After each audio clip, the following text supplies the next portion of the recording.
Hi, I'm Callie and welcome to Kapowski Reads and welcome to another reading vlog. I have 3 books that I am planning to read and one of them I don't even have yet. It's a pre-order, so I'm kind of giddy. I am going to be starting my vlog reading a book from my Kindle. It's an ARC from NetGalley, which is called The Fortune Teller of Rue de Rue by Olesia Salnikova-Gilmore. I have read a book by this author before and I really liked her writing, so I'm looking forward to this. I am also going to be reading a physical book. What You Are Looking For Is in the Library by Michiko Aoyama. And I got this from my work. I got it in a book swap and my pre-order is an audiobook. And if you know me, you will not be surprised that I pre-ordered The Guy You Loved to Hate by Spencer Pratt. The Spencer Pratt memoir. I'm really looking forward to it. It's been raining for the last 3 weeks and I'm not exaggerating. So I don't know how I'm going to be usually read my audiobooks on little walks. I'm not going to be walking in the rain. So I will find another activity to do while I read my audiobook because I am not willing to wait to read that one. I'm going to start with my ebook, The Fortune Teller of Rue de Rue. This comes out on the 24th of March, so I'm actually making an effort to read my NetGalley books before they come out. No spoilers, of course. I'll let you know if I give spoilers, but I'm not giving spoilers for a book that hasn't come out yet. This book takes place in Paris in the 1920s and mainly surrounds a tea shop. And it's tea shop by day, but by night they do seances and tea readings and I'm so here for that. I love anything a little kind of spiritual is, yeah, I'm interested. We have a grandmother, her name is Valia, and we have a granddaughter called Zina. Zina is 24. I'm not 100% certain of how old the grandmother is. And they are the seance performers. And they are the ones who are telling the fortunes and running the tea shop as well. And all I know about this going in is that while doing a seance for some exiled royals, a whole big can of worms is opened up and Zina finds herself kind of looking into the true circumstances behind her mother's death. And I'm really excited to read this. I love the idea of a tea shop that performs seances. And I like the idea of looking into the occult in the 1920s and Paris. Basic girl over here. You had me at Paris.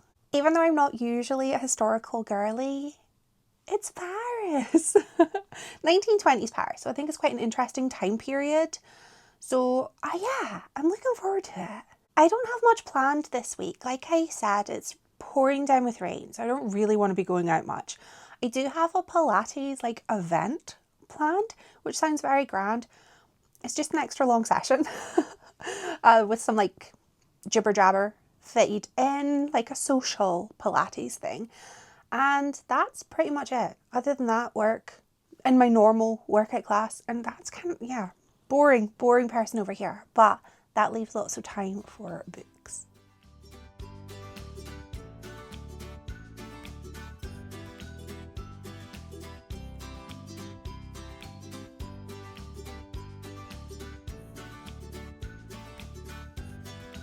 I have updates. I went to a cafe. Let's talk about the cafe. I took my book. My plan was to read my book because it's awful just now. So I wanted to go somewhere cozy, read my book. The top floor of Books and Beans, which is a really nice, cute cafe in Aberdeen. If you're ever in Aberdeen, it's city centre, so I recommend a visit. They have opened up the top floor, which has never been open in my entire time living in Aberdeen, which is currently 12 years. So I've never known the top to be open. And it is this gorgeous, cozy space. There's just 3 tables for 2. So maximum, there's also a chair. It can fit 7. And it's got this massive window, massive heater. It's so cozy, gorgeous lighting. But I was kind of busy when I got there, so I didn't get too much footage because I didn't want to disturb anybody. So I will go back next time I go. Maybe if it's quieter, I can get better pictures to share with you, but it was the perfect ambience to sit and read my book. And I finished reading The Fortune Teller of Rue de Rue in the gorgeous cafe. I feel torn. I feel a bit torn with this book because there were parts of it that I loved. Like I loved. So let's start with those.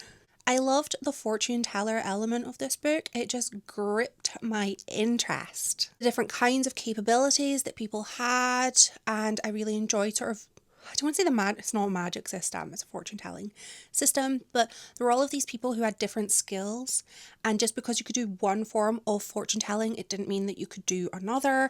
I really liked learning about the risks, the dangers involved in performing seances. I really liked how there were a lot of believers, a lot of skeptics. It was like, I was thrilled by that part of the book. There was also a sort of hierarchy in terms of fortune telling. I really like card reading. I had a tarot reading at Christmas and I just loved it. I really enjoyed learning about the sort of spiritual world in Paris in the 1920s and the sort of getting the old gang back together, the people who were into spiritualism. I'm also a sucker for getting the old gang back together. It's a trope I really like. I didn't enjoy the romance element though of this book. I'm not against romance. I love love. But generally I felt like if you've got really exciting bits in the book, I don't want to then go and learn about people making goo eyes. Get back to the thrilling elements that entertain me more. I found myself actually forgetting that this was historical. I was worried because historically, I do not jive overly well with historical novels. But this didn't feel historical. The dialogue, the mannerisms, the characters, they all felt modern. Some of the words felt quite modern as well. I found myself thinking I found myself just feeling this book could have been set in modern day. There's absolutely no reason this book needed to be set in the 20s. And I always feel that if you set your book in a specific time and location, I feel that there should be a reason for that. Why? So that didn't work for me. The parts of this book that I liked, I really, really liked. Like if you are more into romance than I am, I would say that you would enjoy this a lot more than I did. I just really found myself going, get back to the spiritual bits. Get back to the tea room. What's happening with that spirit? I found I just really wanted to focus on different parts of the book. I really, really want to read more books that have like mysticism and occult and spiritualism and then like fiction, maybe fantasy. That's what I want right now. I feel inspired.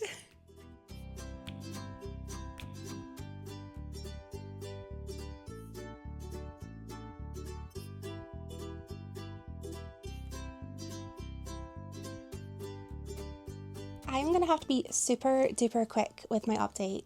My microphone's gone wild because I need to get back to work. I had my day in the office and made my way through the entirety of my next book. What you are looking for is in the library. This focuses on 5 separate characters, each of whom they're not in the best place in life. And they each find themselves in the library receiving a list of recommendations. In those recommendations, there is a book that basically helps them change their life or points them in a direction, gives them a little bit of a push to do something that they want to do or something that they need to do and basically improves their lives. I got this book at my office book swap. It was just on a shelf. Somebody had read it, passing it on. So it is mine and I don't have to return it and pass it on, but I'm going to because I kind of like the idea of a book being read, passed on, and other people can enjoy it. I think that's quite cute. It sounded cozy and like a comforting read, a little bit heartwarming, and that is what I wanted and that is why I picked it up and that is what I got. I found it to be just so utterly heartwarming. Yes, I cried. That doesn't mean anything. I cry at everything. I like the way that each of the chapters focused on a different character and their sort of struggle and resolution. And I know it sounds really depressing that it focused on people who were not in good places in their lives, but they got in good places. Things got better. But I really liked that each of the characters was somehow linked to the other. They maybe not necessarily knew each other, but they knew somebody who knew someone else. and everything was a bit kind of Love Actually linked together, which I really enjoy in a book. I do wish I liked the characters more though. That sounds so harsh. I don't know if it was the writer's intention or if it was maybe a translation choice, but some of the dialogue felt harsh and sometimes just really cruel. And so I didn't like that. I was like, no, be nicer. Be nicer so I root for you more. So I didn't really find myself warming towards any of the characters overly, but I did still enjoy their stories. This was such a cozy read, how perfect. Oh, the weather's horrible outside because it's still raining.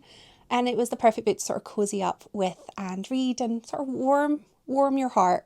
And I do read a lot more when I'm in the office. That's why I got through this book, because I read before I go in. I get a coffee, I read a little bit, and then I finish work an hour and 45 minutes before I need to be at Pilates. So I could just work later on those days, but I could also just sit and read for an hour and 45 minutes. I think we all know what choice I'm going to make here. I sit and read, get some extra reading time in. Makes me happy. So that's how I managed to get through this book in a day. But I also got absolutely soaked. I got soaked because after class I was waiting at the bus stop. Soaked. We have an amber weather warning for storm, rain, horrible times. My bus came past and it was not in service, so I couldn't get it. Then the next bus was cancelled and I was like, I'm either going to have to spend 40 minutes more, I'd already spent 15, standing at a bus stop, getting rain from every direction, and then 20 minutes home, or just walk. It took me an hour to walk home, but I decided I was going to walk. And my audiobook came out today. My Spencer Pratt Memoir came out today, so you know that kind of inspired me to walk so that I could make a start on it. I love The Hills. It is my comfort show. I love it. Broke my heart to find out it wasn't real, but I still absolutely adore The Hills. I love the city. Laguna Beach is still fine, but they feel a bit young. But The Hills, I am here for it. So naturally, I wanted to read a book by one of my favourite reality TV show villains. I'm only an hour in, but so far, I am loving this. It's catty. It's so catty. I'm having a great time. I think I'm going to be thoroughly entertained by the ridiculousness that is the Spencer Pratt memoir. I didn't even notice how soaked I was or how sore my feet were because I was wearing my Pilates socks which have the little sort of sticky bits at the bottom, the little grippy bits. I was wearing them with boots. Oh, I came home, blisters all around my feet because they are not socks to walk home in.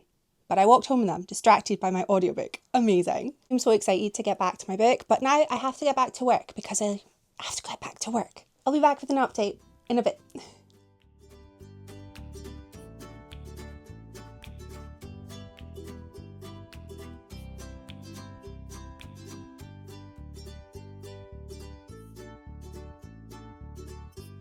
I have had the best day. Let me tell you about my best day. I had my Pilates event today. Basically, it was a 2-hour long session where the last hour was mobility and stretching. And my back feels so good right now. I genuinely feel like my spine has been removed from my body, given a little shake and put back in. I am being dramatic, but my body needed this and I'm feeling good. And I finished my audiobook. I couldn't put this down. I loved this. I absolutely loved this. Honestly, this is one of the most entertaining memoirs that I have read in recent memory. I wasn't sure initially how this was going to go. I didn't know what angle it was going to take. For anyone who's not familiar with who Spencer Pratt is, if you've ever watched The Hills, you will know. But if you don't, The Hills was a reality TV show. One of the original, before we knew reality TV was kind of scripted, or at least I didn't know it was scripted. And it came out in 2006, and Spencer was the villain. He was pantomime level villain, and this is his story. I wondered if it was going to maybe be a bit vulnerable, the man behind the character, because it became very obvious early on in The Hills that this guy's playing a character. Nobody's this awful and still has, friends. You can't be that awful and have friends. People won't be friends with you. I wondered if he was going to maybe use this as an opportunity to apologise for some of the very public things that he had done and said and admitted to doing. I wondered if he was going to sort of kind of use this to make amends. Maybe then start like turn over a new leaf of like, hey, I'm not a bad guy. That's what I wondered. I was wrong. None of that happened. This memoir basically asked the reader like, hey, hon, do you want gossip? Because I've got gossip. And I do want gossip. So this was perfect for me. This was a very, very fast paced. It was about, I think it was like 8 hours on the audiobook, but I had to listen to it on 1.35 speed because it was just too slow. And it did not feel like that long an audiobook. I wanted more. I was left wanting more, which I think is a sign of a great book, really. Structurally, it was a little bit all over the place. I think it was trying to go in order of like time sequentially, but there were a few moments where we were like, put a pin, go back. And yeah, so a little disorienting in its delivery, but this was kind of pure late 2000s tabloid tattletales. Do I believe that this was a 100% accurate depiction of what really happened? That all of these stories are true? Absolutely not. Not even, no. But do I believe that Spencer Pratt believes that they are? I think I do. Or at least I believe that he believes that it's mostly true. Maybe embellished a little for entertainment purposes. But no, I don't believe that this is 100% authentic and real. But then at the same time, I have to remember that this man has made his entire career, like a 20-year-long career, out of being a pantomime villain on a reality show. I think Spencer's made his career out of being the villain, and that's a role he plays really well. Again, I don't know if he really is a villain. I don't know the guy. I don't know. But I just know I'm not taking this book as gospel. I'm just not. I think that's probably the best way to go into any memoir is maybe don't believe 100% of what you read. But it was very fun. It was very light. It was very fast paced. My attention was held the entire way. I just kept reading it going, what on earth is going to happen next? Like these stories were outlandish and they were great. I absolutely cackled. There was one point like near the beginning when Spencer's talking about like his childhood, and it took me a moment to realise, oh wait, he's trying to sort of paint the picture of like, please feel sorry for me because, you know, I was just a, you know, surfer boy and I only had a submarine-sized swimming pool growing up. One of my friends had a funicular in his house. You had a swimming pool. You had a swimming pool. You had a mansion. Like, yeah, your friend had a funicular. They're something that you would normally find in a town, not in a house. I love a funicular. It's my favourite mode of transport. But it was so funny sort of trying to see him like humanise himself. Like you went to one of the most prestigious private schools in Los Angeles. You're not this poor little working class boy. You're not humble beginnings boy. You are silver spoon boy. Just compared to, you know, these children of like massive celebrities, sort of the way that he viewed himself as having less was wild. I have been making my way through a read/reread of all of the books that I have by the cast of The Hills because I love the show. It's my comfort show, and I do plan to like maybe do a tier ranking of all of the books that I have read. I'm just making my way through them very slowly, and I would say that honestly I think this is probably one of the best. I really like that Spencer included a story for each of the sort of main scandals that he was known for. Sort of a like behind the scenes, which is what I really wanted. That's what I want. It's what he's known for. That's what I wanted. I couldn't help but compare it to some of the other memoirs that I've read, in particular Audrina Patridge, also from The Hills. Her memoir, there were a lot of sort of similar angles where it would be building to like this was a story covered that you know about. But where Spencer was like, I'm going to give you the gossip, my friend, Audrina would be like, oh, but we're not here to talk about that. Yes, we are. Yes, we are. That's why I bought the book. I bought your book because I want Hills gossip.